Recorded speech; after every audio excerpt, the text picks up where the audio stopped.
मी देवेंद्र सरिता गंगाधरराव फडणवीस ईश्वर साक्ष शपथ घेतो की कायद्याद्वारे स्थापित झाले आहे अशा भारताच्या संविधानाबद्दल मी खरी श्रद्धा व निष्ठा बाळगेन। मी भारताची सार्वभौमता व एकात्मता उन्नत राखीन।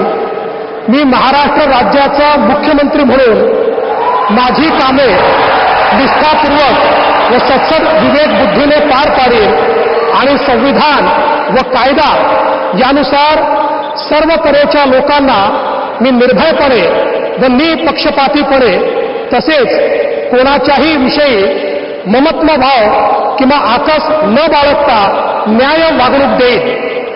प्रत्यक्षपणे व अप्रत्यक्षपणे कळवणार नाही किंवा त्यांच्याकडे उघड करणार नाही।